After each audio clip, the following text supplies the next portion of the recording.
The Glimpse. I've read this poem a million trillion times and talked about it a million trillion times. Like, it just like, it stirs me up, like it activates something inside me. The way that it is strange is like shaped exactly like the keyhole of my brain. Welcome to The Glimpse. I'm your host, Camille Rankin. The keyhole to Kaveh Akbar's brain involves a dog, a hatchet, and a slight undercurrent of dread. He's a highly lauded poet, editor, a teacher, and author of the poetry collections Pilgrim Bell and Calling a Wolf a Wolf. We caught up with Kaveh at an airport lounge during a book tour for his debut novel, Murder. Kaveh is our guest today on The Glimpse. Kaveh Akbar writes in the language of someone who loves what language can make and what poems can make from their language. In his latest poetry collection, Pilgrim Bell, sound and sentence and fragment play across the breadth of the page, carrying us through their investigations of God, empire, identity, and the strange and sometimes difficult wonder of being alive. All the while, we see through the generous gaze of an eye wide open to both the divine and the mundane as they bask in the same warm stretch of light. Welcome, Kaveh. Thanks for being here. That was gorgeous. Thank you so much for that. Thank you for seeing me and for your attention. That's not a small gift. I'm happy that you feel seen. I always try. I'm so looking forward to talking to you about your poetry and your fiction. I mean, I know we're here to talk about your poetry, really, but you just published a novel and you're traveling now, reading from that, Murder. And congratulations on that. That's awesome. Thank you so much. Yeah, we met as poets years and years ago, and it's a funny thing to. I mean, I still very much think of myself as a poet. People will come up to me and say, I'm a writer, and I'll be like, oh, do you write poems or fiction, or what do you write? And they'll say poetry, and I'm like, one of my tribe. And sometimes they'll say, oh, I write stories or I write novels, and I'm like, oh, that's dope. I know novelists. Like I don't sit in that exactly yet. Yeah. I think that when poets write prose, there's just so much attention to language, and I've really been enjoying that in your novel. The prose is so gorgeous. I'm like picky about that. I appreciate I'll be that. Like, the prose is not really doing it for me. No, 100%. I'm super quick to put a novel down. I think the opportunity cost of reading a novel is massive, right? Right. And if I finish a novel, that in and of itself is like a pretty august mantle in my regard, because that means that it's held my attention for its duration. Yeah.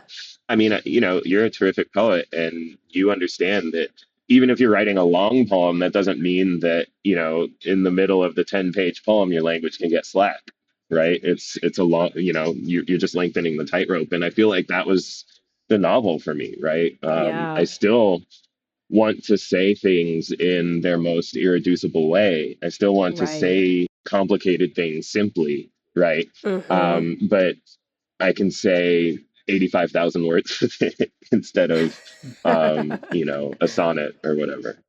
Is that exciting for you, having that space to expand, or daunting? It's both, but it was really fun to just have room to play. And that's what it felt like, was playing with my favorite toy in this new way. You know what I mean? Like, I had all these Legos, this language, right? And I had been using them to build like spaceships or whatever. And now I use them to build like a scale model of the Earth instead. You know what I'm saying? So let's talk about your poetry. Yeah. I'm sharing a poem called Reading FedEx in a Pandemic. This was the last poem that I wrote that made it into my second poetry collection, Pilgrim Bell. It was my COVID poem. It was sort of the poem of my COVID moment. Over COVID, I was both learning how to write narrative and working on this narrative project, but I was also relearning Persian. It was my first language.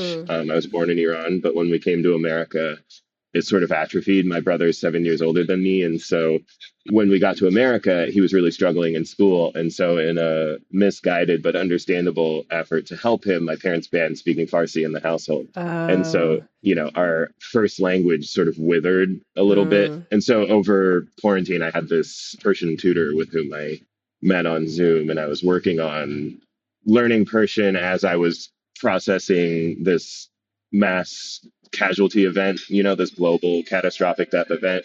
Yeah. So the title of this poem references Farooq Farrokhzad, who was one of the great Persian poets of the 20th century, one of the great Iranian poets. She she's a little bit like Plath or Sexton in that she wrote a lot of really, really fiery poems about domesticity and femininity Mm-hmm. and motherhood that really kind of undermine the typical ways in which those things were spoken of Mm-hmm. in a patriarchal culture, right? And she also died very young, very tragically, like those two poets. And there's this sort of now weird obsession with her love life and who was Mm. her lover, and in exactly the same way with Yeah. Plath and Sexton. So she's sort of that figure in Iranian poetry. So, anyways, yeah, this poem is called Reading Farrokhzad in a Pandemic. The title is a lie. I can't read Farsi. Maharche ra ke boyad az dast bashim az dast dadaim. I can make out we lose, we lose. I type it into a translation app. We have lost everything we need to lose. In between what I read and what is written, need everything.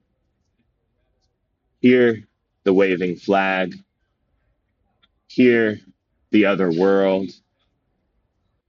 Because we need mail, people die. Because we need groceries, people die. I write, we need, knowing we dilutes my responsibility, like watercolors dipped in a fast river. Get behind me, English. When I text, Meharche roke boyad az deste bashim az dest dadaim. To my dad, he writes back, we have lost whatever we had to lose. Hammering pentameter, whatever we had. People die because they look like him. My uncle jailed, his daughter killed. This is a real fact, too wretched for letters. And yet, my uncle jailed, his daughter killed. Waving world, the other flag, there is room in the language for being without language. So much of wet is cold. So much of diamond is light. I want both my countries to be right to fear me. We have lost whatever we had to lose. Thank you so much for reading that. It's so beautiful. Thank you. One of the things I was thinking about reading this is that about that translation that we land on at the end, we have lost whatever we had to lose. And I was thinking that it could mean that we lost whatever it was possible to lose, Hmm. but also that it might be we lost whatever it was necessary to lose. Yeah. Yeah. Like whatever we needed to lose, we lost, right? Yeah. Yeah. Yeah. I love that duality. I love that it sits in both of those. I think that's so interesting thinking about the poem and the context that it enters in the pandemic, and the deaths that you kind of talk about both in the world of the pandemic and maybe in the world of Iran as well. And that's kind of what I gleaned from the poem and thinking about like were those necessary losses, as you know what I mean? Who decides what we need to lose? That's beautiful. The idea of one's mortality as being a thing that one has to lose is salient across all my work. Is an endless obsession of the Yeah. novel, of this book, of the first book, in terms of if I'm going to give this away, to whom shall I give it? For what shall I Right. give it? If one's mortality is taken away, Mm-hmm. where is the volition in it, right? If it happens, even if it happens naturally, to what extent is volition given, right? To what extent does consent play, Mm-hmm. I like the idea of, you know, thinking about mortality as something, I mean, something you have to lose ultimately. I mean, your life is something you do have to lose eventually. Yeah. And then thinking about the agency that may or may not come into that is interesting. Yeah, I mean, and none of us had agency in accepting it in the first place, right? Yeah. There's that famous line from Fences where he says, I gave you your life, I can take it away," right? The Denzel Washington character, right? And that line in his mouth in the context of that play sounds very cruel. But, if you believe in a capital G God who sits in a cloud stroking his beard, That's then definitely what God is one. doing, for sure. One thing I was like going to ask about, and that I enjoyed seeing, was that you included Persian script in the poem, which actually happens elsewhere in your work as well. Mhm. And I wondered for you, how do moments of non-English operate in poetry, like written in English, and what does it bring into the work for you? Yeah, thank you for saying that. And it's something that I've been interested in my whole sort of poetic life, I guess. Eduardo Corral's Slow Lightning came out in 2004. I think I saw it early in my undergrad, but that was the first book that I ever saw that had long arrays of Yeah. untranslated, unitalicized second language Yes. alongside the English, Snaps right? to that, And yeah. it's hard for me to understate like the significance of that book on my own development as a poet. So I want to shout it out here. And then, this poem is literally about me learning to read Farsi, which I never did. It was my first language, but I spoke it as a little kid, Right. right? So I Right. was never reading it yet by the time we came to America. So reading Farsi, going from it being these tea leaves to it actually carrying lexical semantic data, right? Even like stripped of actually being able to translate anything, even just being able to sound out arrays of texts felt really thrilling to me. And Farsi and Arabic use basically the same alphabet. Farsi has a few extra letters. And so I wanted and have always been interested in having little shreds of that around, right? Because for a lot of the times, a reader who doesn't speak or read Farsi will see it and feel the way that I felt for a lot of my life, right? Which is just like, looks cool, means nothing to me semantically, right? Yeah. And then there are other readers who will see it and know, like, actually be able to read it. You know what I mean? And then there are other readers who maybe speak Pashto or Arabic or Urdu who will be able to sound it out, and so there will be like a sonic element for them, but Yeah. not a denotative semantic element, right? And that's thrilling to me. Again, like that's those different valences of experience that different kinds of readers can have. There's no hegemony. It's not like one reading is more or less correct than the others, right? But the idea that you can hand a poem to 100 different people and they'll receive it 100 different ways, but to sort of create this moment that like really acts to sort of stratify those different readings is fun to me. Yeah, I'm excited to hear you talk about that because I'm a little obsessed with how that can happen. It's just a crystallized moment in a poem where all these different doors open. Yeah. And depending on your relationship to that language, Yeah. you pick a door, and they all have like a completely valid and really interesting and layered experience of the language, like feeling refused by it, feeling intrigued by it, not having access to it, or having some access, but it bringing up something for you. You know what I mean? I think that and that always happens in language, but it's just such a literal moment of it happening on a page, and I love it. Yeah, and I love what you say about that, about the doors and feeling excluded by it or feeling refused by it, because if you're like waiting on the G train, you're going to hear a lot of languages that don't make any sort of semantic sense to you. And I feel like the experience of poetry, it's like the only art form that we sort of strap to a gurney and try to beat a confession out of. You know what I mean? Like I can play Ave Maria for my students and watch them get emotional even though they don't speak the language, right? Yeah, absolutely. We understand that sonic experience carries emotional data, right? Sonic experience can carry psychospiritual, metaphysical data, right? We understand this in every other form. Like we understand that a movie with no music is weird and uncanny and creepy, but a movie with different kinds of orchestration can feel triumphant, like John Williams, or can feel, very unsettling. But like for whatever reason, allowing a moment of poetry to just be like standing on that G train subway, like people are like, what do I don't speak this. I can't read this. It's like, that's, you don't like, have that with any other art form. It's you know what true. I mean? It's true. And I think that I enjoy elements of poetry that are like outside of just the textual experience. So like not necessarily just about what the 100%. words are doing, but the experience of being in the poem. And I feel like, first of all, I always love it when an English speaker is kind of thrown off a little bit, like thrown off and reminded that like English is not the only language, like surprise. Yeah. And poems can speak to us in a lot of ways that aren't necessarily literal language, you know? And how often do Americans actually feel uncentered in the global conversation? You know what I mean? Exactly. Like in Iran, right? The feminist riots that were happening for the past several years, right? Everyone on social media was like, "Oh, what can I do to help? What can I do?" And like every Iranian I know, all of my family was like, You stay over there. Like this is our thing. Like don't try to Yeah. co-opt like our struggle." You know what I mean? And like the maybe well-intentioned, but ultimately sort of still American in their provinciality, sort of like ostensible allies or whatever, are like, well, but surely there's something we can do. And it's actually like, no, like just No. practice sitting on your hands for a second. Yeah. Practice like just not being the center of this conversation for a second. Yeah. Yeah. Yeah. That's a challenge. Yeah. Yeah. Yeah. Sorry, Yeah. I don't mean to, it's sort of a tangent of a tangent, but But I'm here for it, honestly.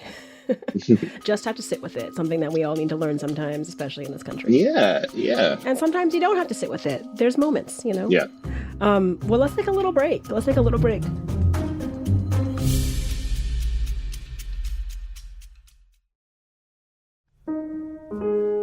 We hope you're enjoying The Glimpse.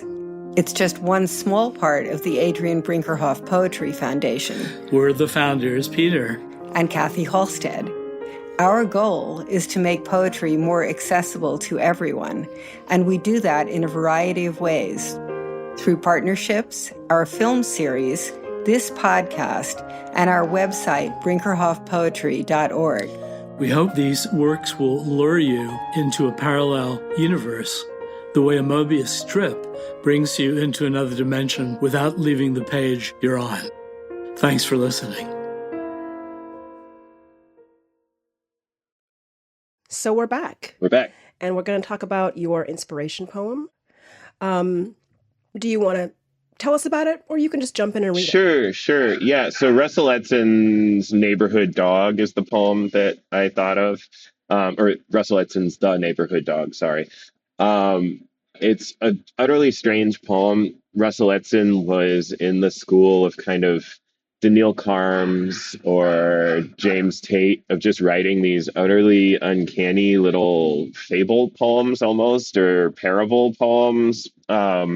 Edson wrote mostly in prose poems too. And so they feel even more sort of like little enchanted, sometimes terrifying fairy tales. Truly uncanny. Maybe I'll read it and then we can talk about it. Yeah. So this is Russell Edson's The Neighborhood Dog. A neighborhood dog is climbing up the side of a house. I don't like to see that. I don't like to see a dog like that, says someone passing in the neighborhood. The dog seems to be making for that second story window. Maybe he wants to get his paws on the sill.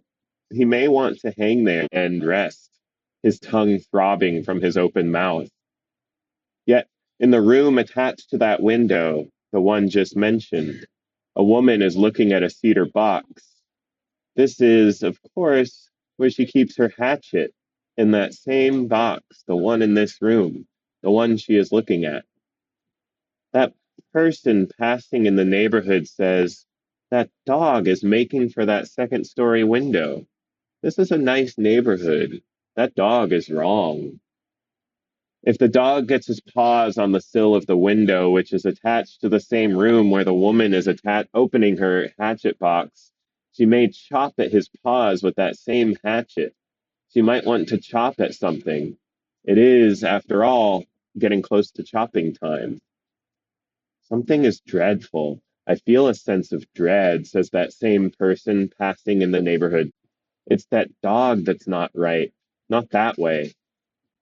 In the room attached to the window that the dog has been making for, the woman is beginning to see two white paws on the sill of that same window, which looks out over the neighborhood.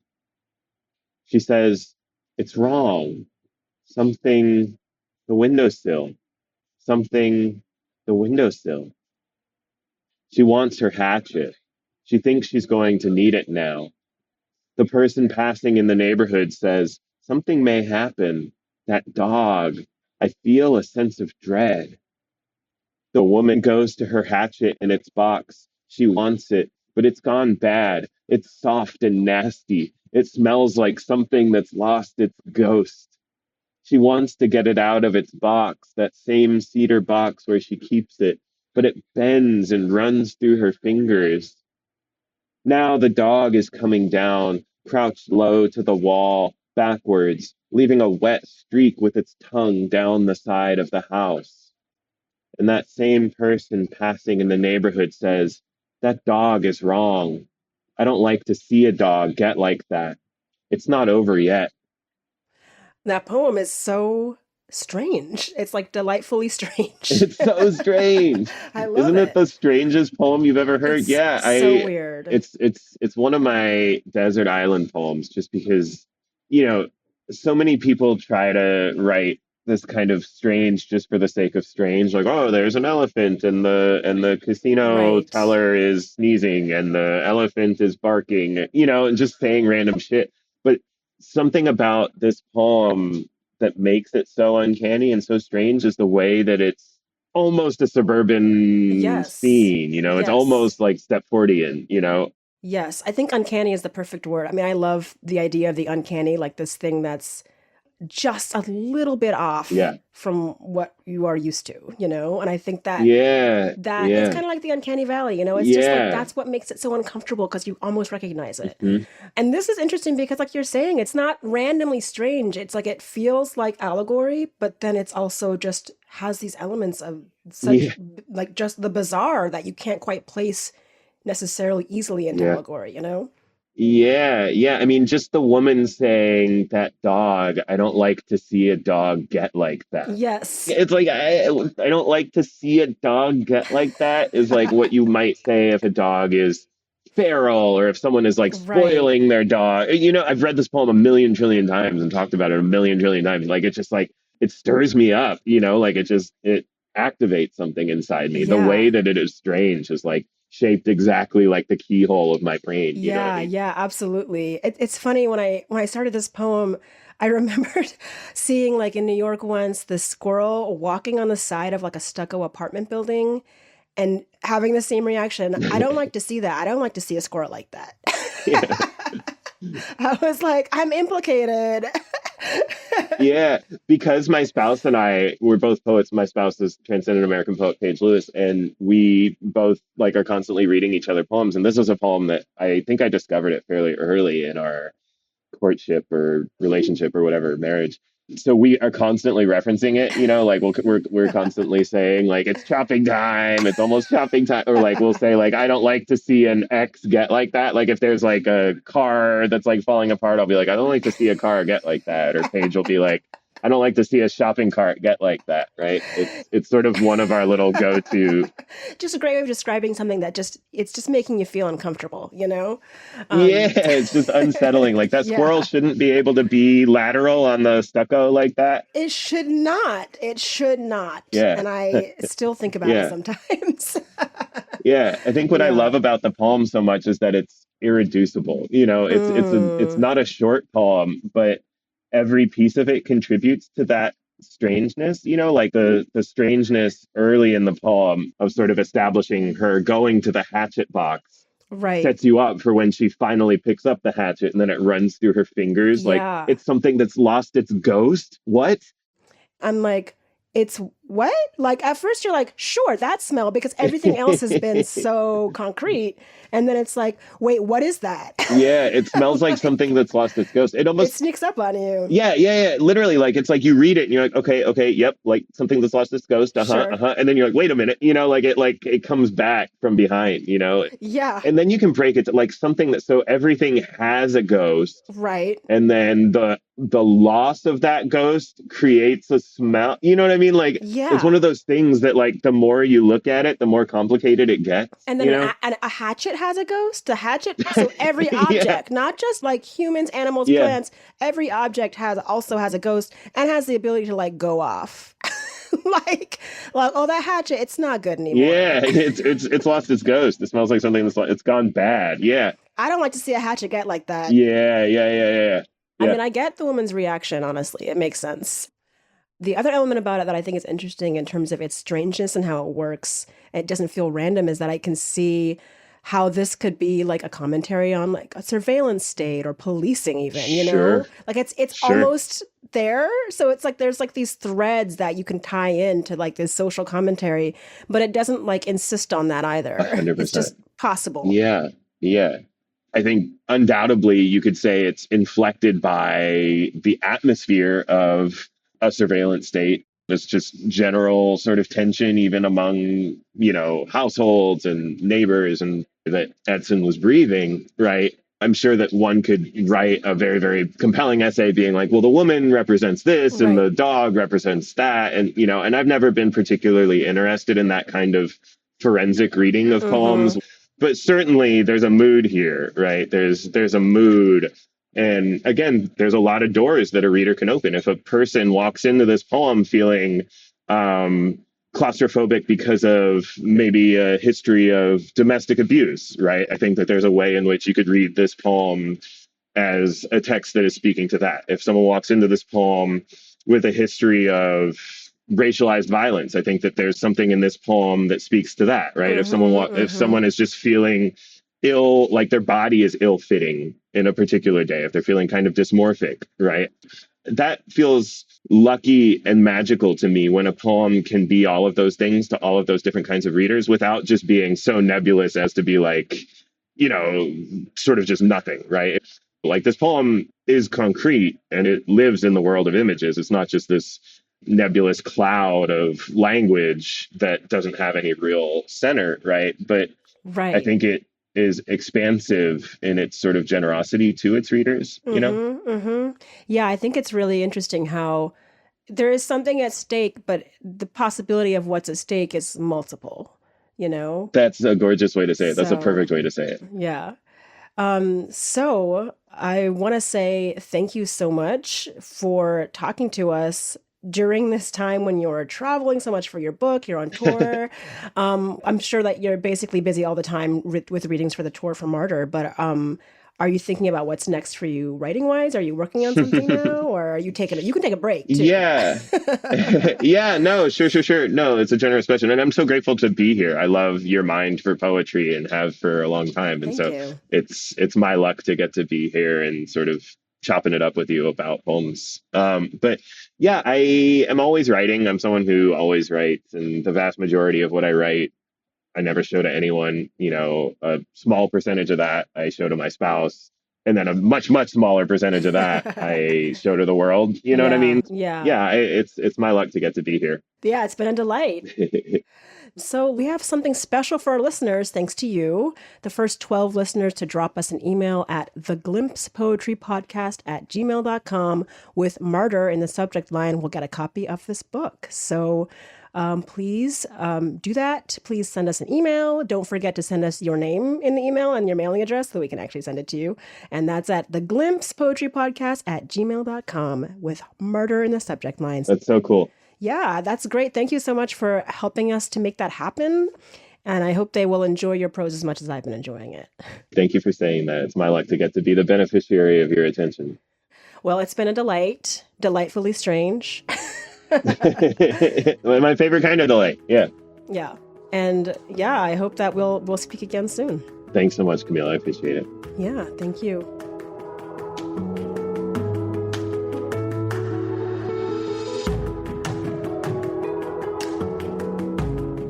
Thanks for joining us today. I'm your host, Camille Rankin. Kaveh's poem, Reading Farrokhzad in a Pandemic, from his book Pilgrim Bell, copyright 2021, was aired with permission from Grey Wolf Press. Russell Edson's poem, Neighborhood Dog, appeared in The Tunnel, Selected Poems, copyright 1994, and was aired with permission of Oberlin College Press. Coming up next week, Hafiza Jeter touches on grief, her love of Carl Phillips, and his masterful use of the line break. Make sure to like and subscribe to The Glimpse wherever you get your podcasts. You can also find episodes on our website, brinkerhoffpoetry.org. If you have any questions or comments, please drop us an email at theglimpsepoetrypodcast@gmail.com. The Glimpse is a production of the Adrian Brinkerhoff Poetry Foundation. I'm your host, Camille Rankin. Our senior producer is Jennifer Wolfe. Kat Yor is our technical director and mixing engineer. Editorial director Amanda Glassman is our curator and production coordinator. Amy Holmes is the Foundation's executive director, and our co-founders are Kathy and Peter Halstead. Thanks for listening.